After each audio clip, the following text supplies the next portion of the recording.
मित्रों, यूआईडीएआई की तरफ से आधार ऑपरेटर, इनरोलमेंट एजेंसी और रजिस्ट्रार के लिए एक नई गाइडलाइंस आ चुकी हैं, जिसका इस वीडियो में हम विस्तृत वर्णन करेंगे।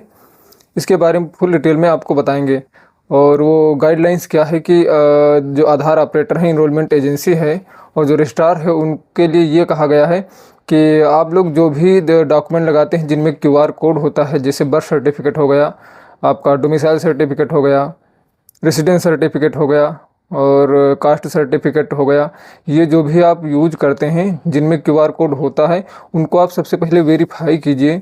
गवर्नमेंट की वेबसाइट से उस क्यूआर कोड को स्कैन कीजिए और उसमें जो डेटाबेस आ रहा है, जो ओरिजिनल जो सोर्स है, वहीं से इसको वेरीफाई कीजिए। अगर वो वेरीफाई हो रहा है, ओरिजिनल है, गवर्नमेंट की वेबसाइट पर उसका डाटा शो कर रहा है, जब आपको लगे कि हाँ, ये डॉक्यूमेंट बिल्कुल ओरिजिनल है, लीगल है, जेन्युइन है, तभी आप उस डॉक्यूमेंट को लगाइए, स्कैन कीजिए, अपलोड कीजिए। स्कैन करने के बाद जब आपको लगे कि ये डॉक्यूमेंट बिल्कुल सही है, ओरिजिनल है, लीगल है, जेन्युइन है, तो आप उसको स्कैन कीजिए। स्कैन करने के बाद आप अपलोड कीजिए, कोई भी दिक्कत नहीं है।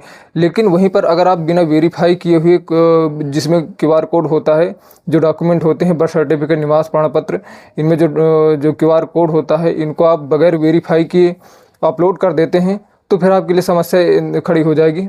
तो उसके लिए यूआईडीएआई कहती है कि अगर आपने इस तरह की गलती किया और यदि ऑडिट में आप पकड़े गए, तो फिर रजिस्ट्रार के खिलाफ कार्रवाई होगी और जो आधार ऑपरेटर है, उसकी आईडी इनएक्टिव कर दी जाएगी और उसकी आईडी सस्पेंड कर दी जाएगी, जो कि आम भाषा में उसको ब्लैक लिस्ट कहते हैं, ब्लैक लिस्ट कर दिया जाएगा।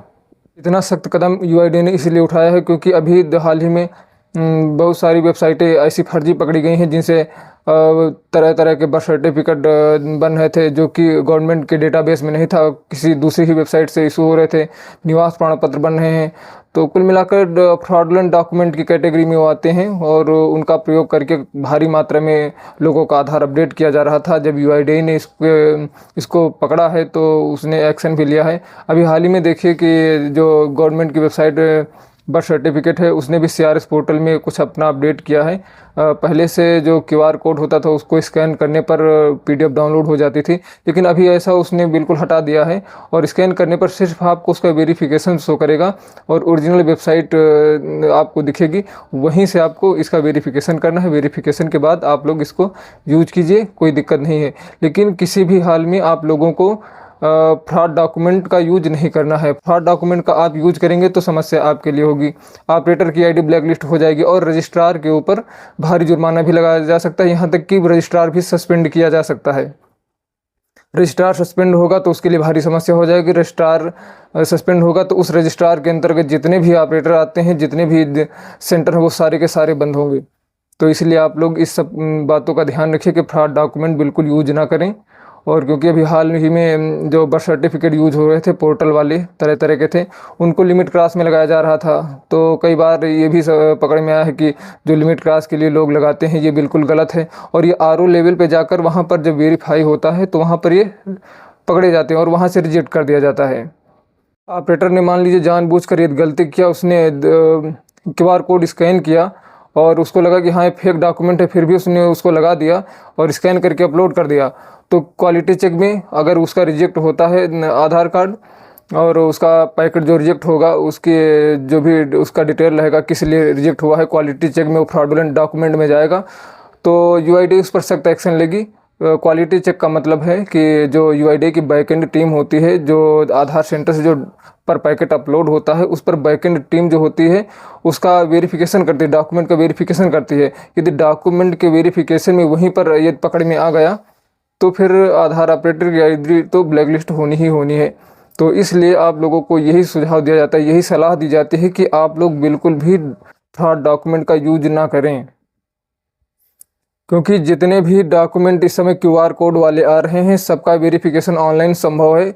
इसीलिए गवर्नमेंट ने क्यूआर कोड का ऑप्शन दिया हुआ है। आप क्यूआर कोड स्कैनर से आप लोग उसको स्कैन कीजिए।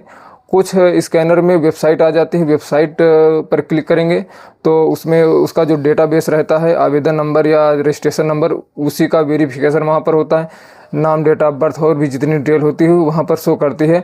और प्रमाण पत्र के साथ आपको डेटाबेस में बिल्कुल मिलान कर लेना है कि जो हमारे पास प्रमाण पत्र आया है अपडेट के लिए और जो डेटाबेस में वो सेम है कि नहीं है। अगर सेम होगा तभी आपको अपडेट करना है, अन्यथा उसको नहीं लगाना है।